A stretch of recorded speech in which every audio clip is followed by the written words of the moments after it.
The Signal Oil Program. Yes, the Signal Oil Program.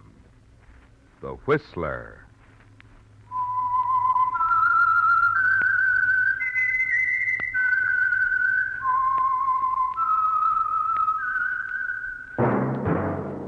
That whistle is your signal for the Signal Oil Program, The Whistler.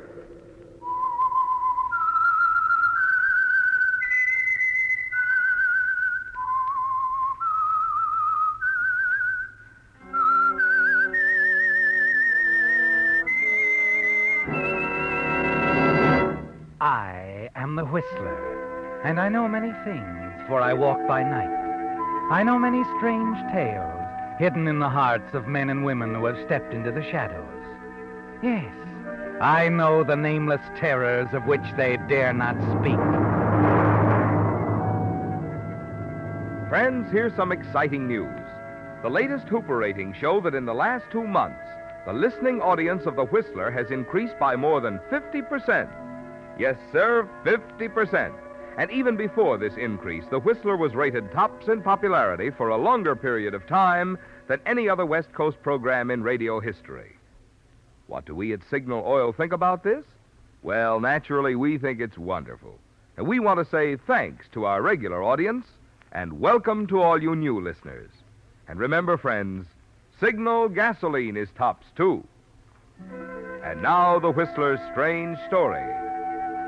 Ticket to Paris.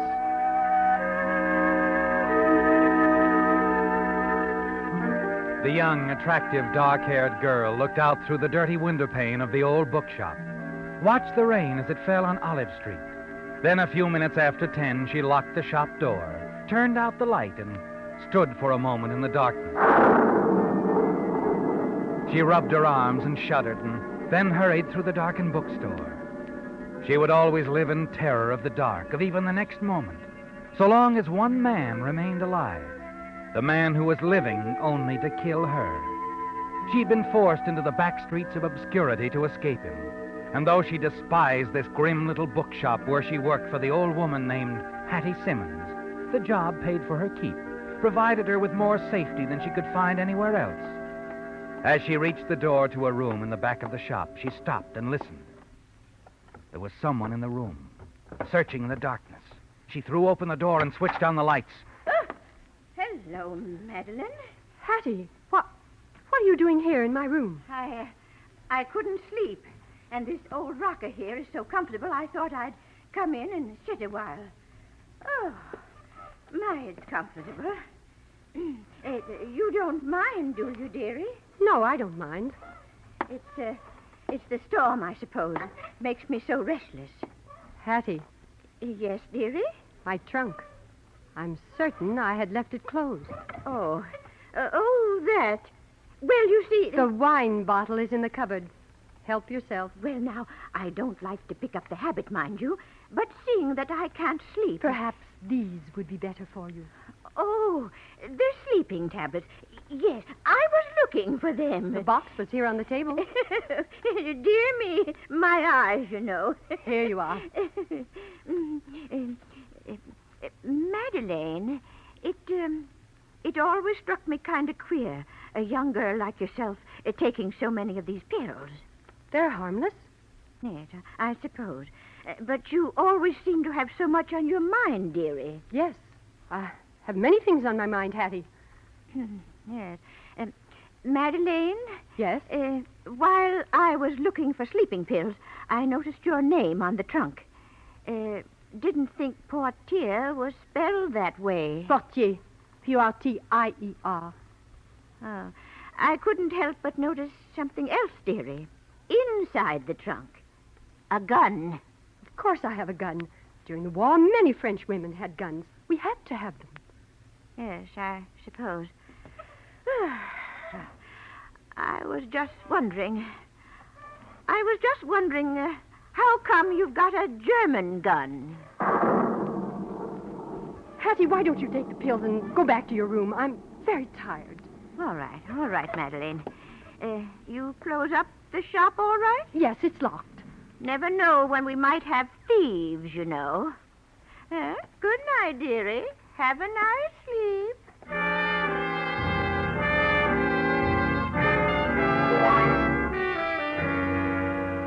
You watch Hattie waddle out the door, and when she's gone, you hurry to the bureau.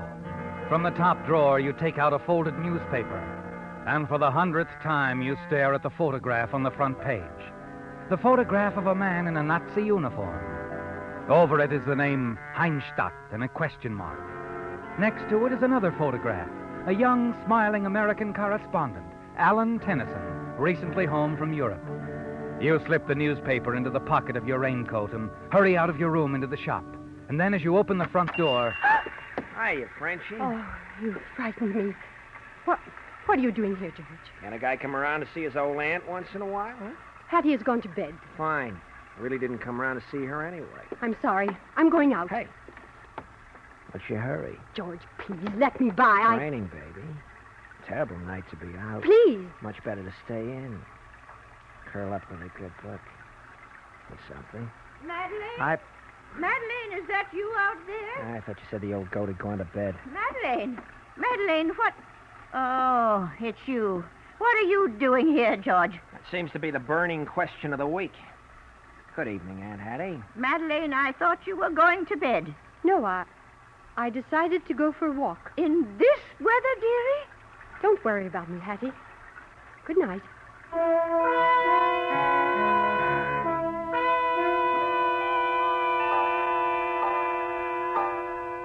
A quarter of an hour later, you step off the streetcar, hurry toward the low red brick building in the middle of the block. At the entrance, the doorman greets you. Good evening, miss. This is the Sequoian Club? Yes, it is. Well, a newspaper man, Mr. Tennyson, is giving a lecture here. Could I go? Oh, it's over, miss. Over? 10 minutes ago. Oh, but Mr. Tennyson, is he still... No, he left. But I must see him. It is important. Well, I think you'll find him across the street at the bar. He was headed in that direction when I saw him last. The bar? Thank you. Thank you very much.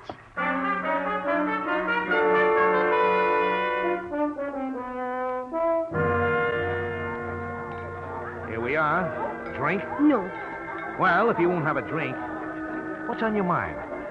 Mr. Tennyson, there was a story in the paper yesterday about a man, a German named Heinstadt. Heinstadt. Yeah, that's one of my stories. What about it?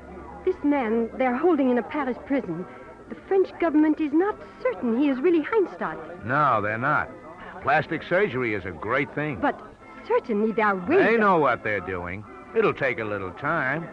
You, sure you won't have a drink? No. Well, it's Heinstadt, all right.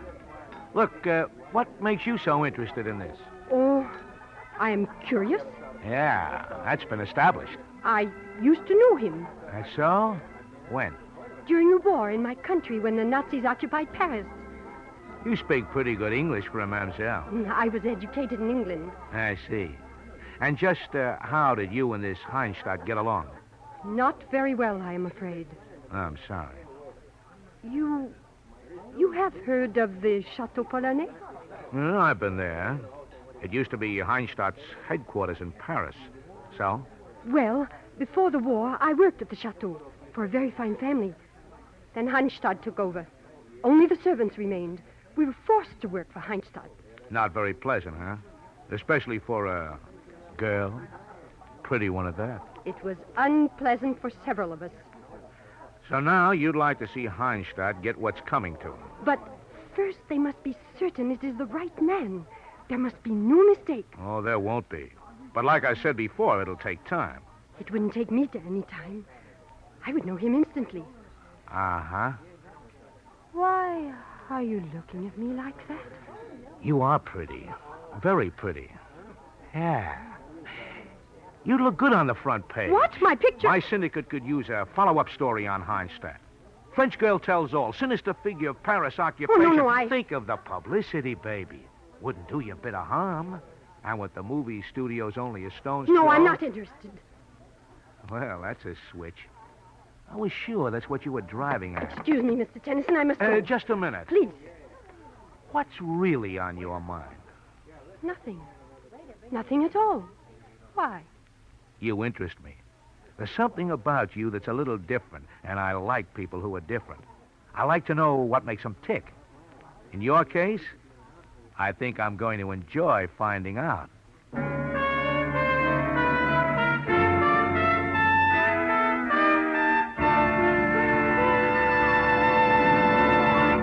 With the prologue of Ticket to Paris, the Signal Oil Company brings you another strange story by The Whistler. Because the past several months of cold weather have been particularly tough on car batteries, here's some news that's worth remembering. There's now available an improved type battery, which is not only much more powerful, but lasts far, far longer. I'm referring to the new Signal Deluxe battery, sold only at Signal service stations. Unlike ordinary batteries, which may be guaranteed for 12 or 18 months, Signal Deluxe batteries are guaranteed a full 30 months on a service basis. Also, Signal Deluxe batteries deliver up to 35% more power to give you quick, dependable starting and to take care of the many electrical gadgets on modern cars. The secret of this superior performance in Signal Deluxe batteries is their superior construction, which includes the latest type all-rubber separators, plus an improved design all-rubber case, which requires water less often. When you take into account the generous trade-in Signal dealers are now offering for old batteries, you can see why, any way you look at it, this is today's best battery buy. So be sure you remember the name of this extra powerful battery that's guaranteed a full 30 months, the Signal Deluxe battery. And remember where you get it, at your nearest Signal service station. And now, back to the Whistler.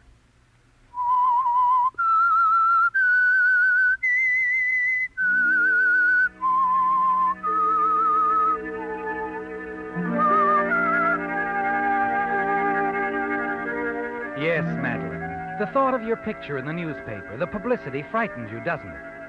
And that's why you ran away from the correspondent named Tennyson, the man you went to for information on the German who is now being held in a Paris prison.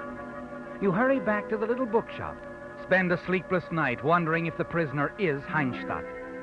You wonder, too, about the newspaper man, if he really meant it when he said that he would find out more about you.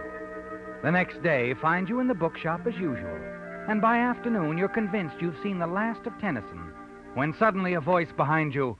Pardon me. I'm interested in a mystery called Why Doesn't Mademoiselle Want Her Picture Taken? Mr. Tennyson. Hi.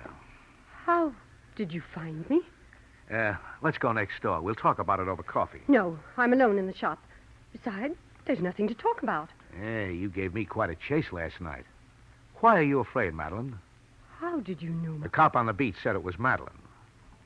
Madeline what? Simoneau. How about Portier? Mr. Tennyson, what do you want of me? I want to know why you're so interested in Heinstadt, or the guy they think is Heinstadt. I told you. Yeah, but not all of it. So he was a big, nasty character. All right. The day of the liberation of Paris, Heinstadt was prepared to abandon the chateau. I locked him in a room so the Americans would capture him. He pleaded with me, promised anything if I would let him go. When I refused, he swore he would kill me if he ever got away. So that's it. And he did break out of there before our boys reached the chateau. Yes. I knew that as long as he was at large, somewhere in Paris, I was not safe. I see. So you had to get out of Paris? Yes. Later, I came to America. Still don't feel too safe from Heinstadt, huh? Well, I've heard that a few Germans have been able to sneak into this country, and it's possible that... Heinstadt may be here now. Any publicity about you would lead him right to your doorstep. That's right. You see, Mr. Tennyson, why it's so important to me that I find out if that man in the Paris prison is really Heinstadt. Sure. Well, I'm not going to twist your arm. We'll just forget the story. Mr. Tennyson, you have contact with these things. Perhaps you will let me know when word comes. When the man is identified? Yes, I'll do that. I'll let you know. Thank you. Thank you very much.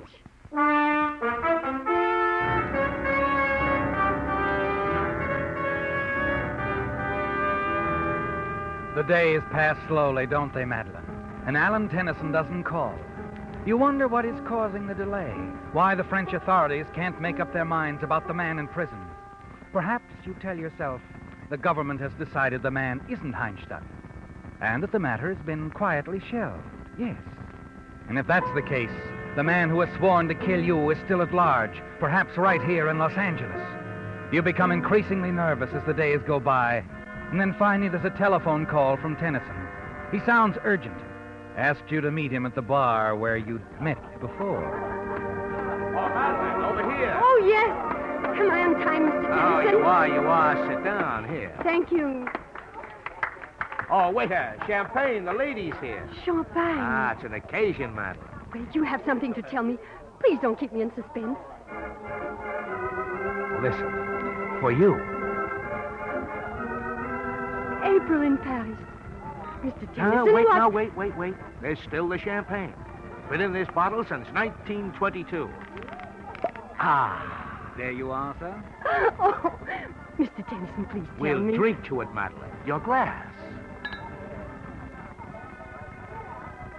The wire came this afternoon. That man in prison. He was Heinstadt. Yes, not a doubt in the world. Oh, They were going to force him to stand trial, but he didn't escape again. no. He's dead. Swallowed poison. Oh, no. Oh, delight or remorse? Well, in winning, we can afford some sympathy for the loser. Yeah, I guess it's only you. But, oh, I'm so happy now, Mr. Tennyson. Drink the champagne. To Paris. The Paris I love. To the Paris you love, Madeline.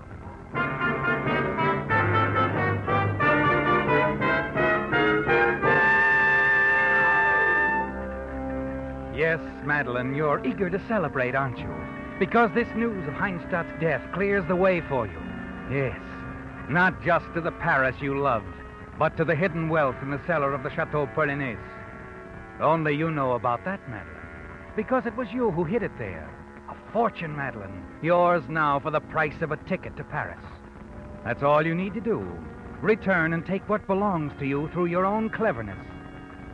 Hurrying back to the bookshop after leaving Tennyson, you're thinking of only one thing: where to get the money for your ticket. You're so deep in thought that you don't even notice Officer Davies outside the shop. He looks at you concerned. Miss Madeline. What? Oh, Officer Davies. Inside, Hattie and that nephew of hers. George? Uh-huh. They're having a lulu of a fight. I started to go in, but Oh, I thought... I'll take care of it, Officer Davies. It's nothing. But why not, Hattie? I'm not asking for the moon. You heard my answer. Now go, George. You see what I mean? Sometimes I can wring your neck. I said go. All right, I'm going. George. Let me by. But, oh, well. He's hot-tempered, all right. And if looks could kill... Excuse me, Officer Davies. I've got to talk to Hattie. Yeah, sure. I'll be moving along, man. George? No, Hattie. Oh, I thought it was that no-good nephew coming back. I was just hiding this strongbox. Now, there. Another quarrel, Hattie? Yes, over the usual thing, money. Oh. Hattie. Yes? Hattie, I must return to Paris. I had a call. I have to return at once. Return? Oh, I'll hate to lose you, Madeleine. Come to count on you a lot. Thank you, but it is very necessary that I go. Soon? That depends. I haven't the money for a ticket. Oh. I was wondering, well, Hattie, could you lend me the money just for a little while? Lend you the... Dearie, you know I'm fond of you, but you also know I'm not young anymore. I need what little I have. You must be able to get it somewhere else. No, I'm not. I don't know anyone else. No one that I could even ask. You can't turn me down, Hattie. Please, Madeleine. I've had all the squabbles about money that I can stand for one night. But, Hattie, I will pay it. Madeleine, I said no. Oh. Now, good night, dearie.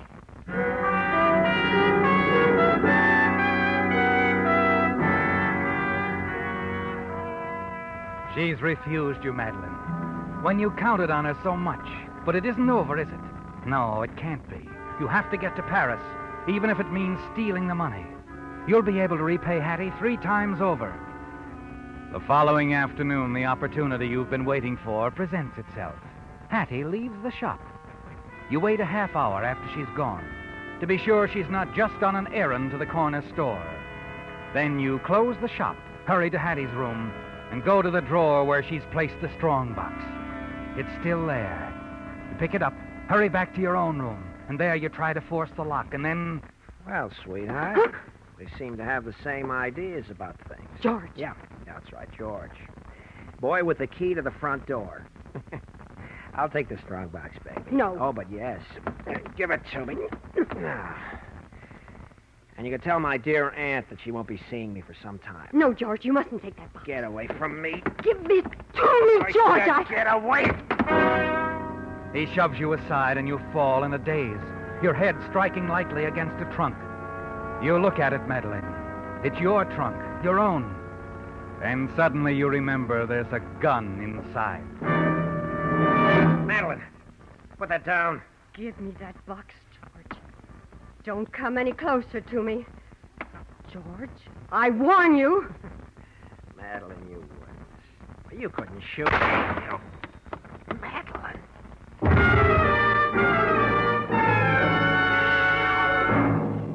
You've killed him, haven't you, Madeline? And in a flash, you realize that your plans are ruined. You'll never get away with the money now. George's body would be discovered before you can even get out of town. You stand there bewildered, wondering what to do, and then... Yes, Madeline, Mr. Tennyson. I wonder if I can stop by. I want to talk to you. Say in about an hour or so. An hour? I don't... All right, Mr. Tennyson. Yes, do come by. It's a way out, isn't it, Madeline? A sudden way out that's about to be given to you. A little later, you've unlocked the front door, put the strong box back in its place, and you've turned your room into a shambles, upset the lamps, scuffed the rugs, pulled things from the dresser drawers. When Tennyson arrives and walks in, you're in the middle of it all, aren't you? Yes, sprawled out, apparently in deep sleep, the gun clutched tightly in your hand. Madeline, what is it? Wake up. Mr. Tennyson, Yeah. Is this your gun? my gun? Yes. Madeline, what have you done? What's happened here? Did you kill him? Kill him? That man behind the screen. His name was Hawley, George Hawley. I looked in his wallet. George? George Hawley? He's dead? You didn't know? What is it, Mr. Tennyson? What has happened here? The room. Look, do you remember me calling you a while ago? Yes? Yes, I remember. What happened since then? Come on, think hard. Right after your call. Yes? Hattie. She came in. Hattie? George's aunt. She owns the shop. Was he here when she came in? No, just Hattie and me. She mentioned him, though. They quarreled again. Quarreled? Over money. They were always quarreling over money. Her money? George thinks some of it belongs to him. It was left by a relative. All right, go on. Then what happened? Nothing much. We had some wine together. And is that what put you to sleep? No, I felt sleepy. Like when I take my sleeping pills. I see. Madeline, where's Hattie now? I don't know. Uh-huh. You know something, Madeline? This is all too pat. What do you mean? Look at this room. The way things have been tossed around. I don't think there was a struggle here at all. You don't... This whole setup is a phony. The room was made to look like there'd been a struggle. This lamp on the floor, it didn't fall. It was placed there.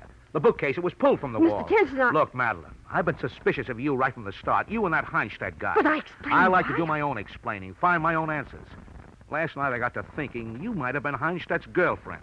His girlfriend? Yes, he had one, you know. A French girl named Diane Roger. Diane Roger, but she's dead. She threw herself into the Seine on the night of the occupation. Yeah, that's the answer your government sent me this afternoon. Then what you were thinking last night... Last night doesn't matter, or what I thought then. The important thing now is the dead man behind that screen. But you do believe me. Like I said, this whole thing is a little too pat. It's a frame. And Hattie could have framed you. Hat? She would do this to Why, me. look, if you'd have planned to kill George, you wouldn't have tried to do it this way. I think you're a lot smarter than that. Oh, I'm glad you see it that way. Uh-huh. I better call the police now. Thank you, Mr. Tennyson. Thank you very much.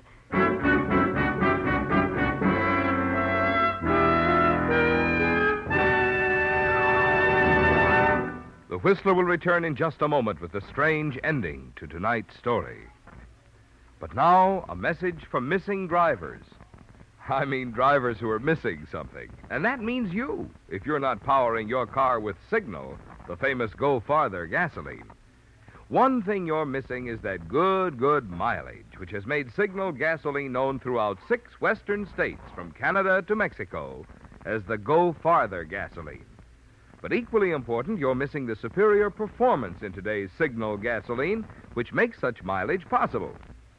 You see, in order for today's Signal to help you get the most from every drop of gasoline, it has to help your motor run more efficiently. And when your motor runs more efficiently, you also enjoy quicker starting, faster pickup, and smoother power. So you see, in gasoline, mileage and performance do go hand in hand. And that's why Signal says, to be sure of the tops in gasoline quality, there are just two things to remember. One, it takes extra quality to go farther. And two, Signal is the famous Go Farther gasoline. And now, back to the Whistler.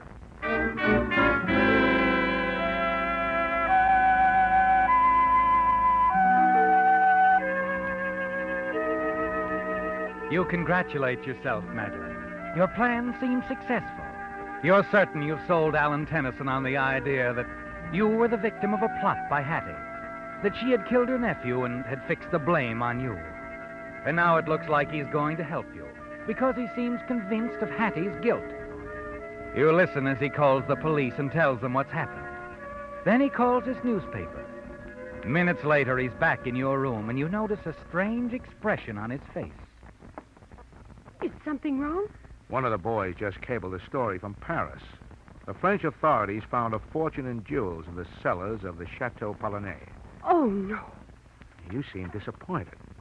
You know, that hunch I had last night, maybe I was right after all. Maybe Heinstadt's girlfriend, Diane Roger, didn't jump in the Seine the night of the occupation. Maybe it was the real Mademoiselle Portier who was pushed into the river. How about that, Diane? You will never be able to prove it, Mr. Tennant. No, I guess not. What about the dead man over there, George Hawley? Hattie tried to frame me. Madeline? Madeline? Where are you, dearie? Oh. Hello, Hattie. Officer Davis. How are you, miss? So, the police found you, Hattie. Found me? What are you talking about, dearie? I've been with Officer Davis all afternoon. We went down to Long Beach. Hattie wanted someone to go along with her. Protection, you know.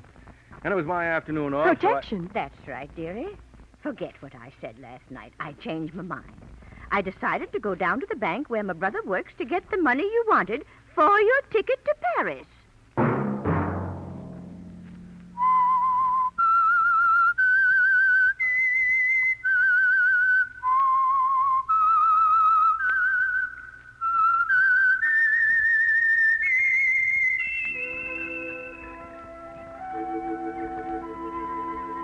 Let that whistle be your signal for the Signal Oil program, The Whistler, each Sunday night at the same time.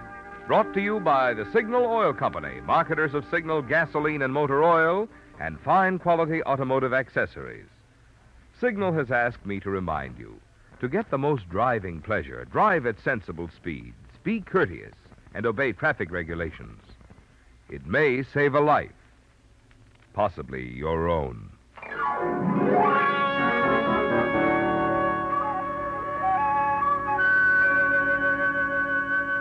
Featured in tonight's story were Nan Boardman and Eddie Marr.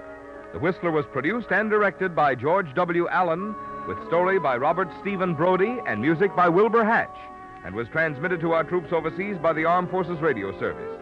All characters portrayed on the Whistler program are fictional. Any similarity to names or resemblance to persons living or dead is purely coincidental. Remember, at this same time next Sunday, another strange tale by The Whistler. Marvin Miller speaking. This is CBS, the Columbia Broadcasting System.